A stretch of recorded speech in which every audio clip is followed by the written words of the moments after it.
So I hear this all the time. How long is the bus going to take? Are you done with it yet? How much more time before your next video? Why haven't you put out any videos? Well, we've been doing a lot to the bus, but a lot of it's what I would consider piddly stuff, not super interesting in recording.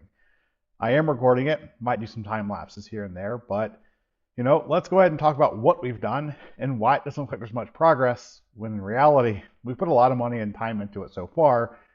It's all just under the surface and under the skin. So let's go ahead and dive into it real quick.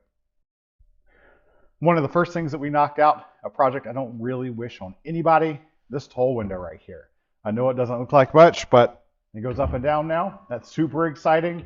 It was an issue when we first got the bus. The motor was frozen. They don't make that motor anymore, so we had to do kind of a retrofit kit. So what looked like a simple, hey, swap the motor in and out, turned into an easy multi-day project getting the seat out, the side console out. It was quite the undertaking. Next up, we worked on every single bay door. In the effort to knock out all the lights on the dashboard that had warnings or alarms or alerts of some kind, one of the most common one was the baggage doors are unlocked. There's a tiny little reed switch in each door, and what we're finding out is the actual mechanism that holds the locking arm is breaking. So we had to call Prevo, order some parts to get that replaced, and lo and behold, they're back ordered. So that's taken some time. Once those come in, we'll get these final 3 doors fixed. We're also going door to door and replacing every single strut that is holding up these doors. That's made a huge difference to how the doors open and lock, and it just makes things a lot easier. As well as this on the bottom side, very hard to see, but once the door is all the way up, they'll snap in and that holds it up securely while you're in the bay. So that's taken some time.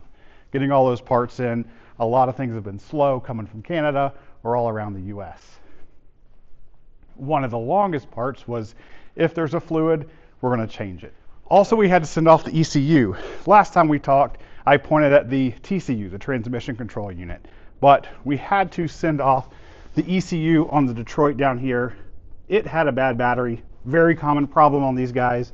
This bus is about 20 years old, so lo and behold, it's going to be a dead battery. Everything else on it was great, just had to get that replaced.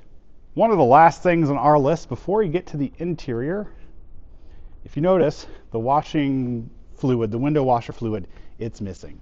So hopefully we'll get to tackle that here pretty soon, along with the valid air system. So that's over next door in the shed. That one's probably going to be a full weekend project to get knocked out. Doesn't look too complicated. There's just a lot of moving parts to get knocked out. So I guess the short and sweet of it is we have been doing a lot of work. Some of it really hasn't been me, since we sent off to the mechanics to get the fluids replaced, the seals replaced, air filter and all that changed, just to go through the engine, make sure everything's okay, as well as getting the ECU. That one took about 4 weeks. So we kind of sat here idle for 4 weeks because you can't move the bus. And we've moved the bus over into another heated shop with more room. Our other shop where it lives, the bus barn's right next door. So there will be more coming. Hopefully a lot more interesting videos, because right now it's just been piddly things. But as more comes, I'll keep posting it. If you have any questions or you want me to dive into something, by all means, let me know. I try to keep up with the comments, but sometimes YouTube and TikTok, depends on where you're watching this, it gets buried. So keep chiming in. I'll answer as I can. We do have a lot more interesting things coming on. I think the next big project is going to be getting the roof patched and the mini split fitted, as well as a door. So we'll see how that goes. I'll keep posting videos if you guys are interested.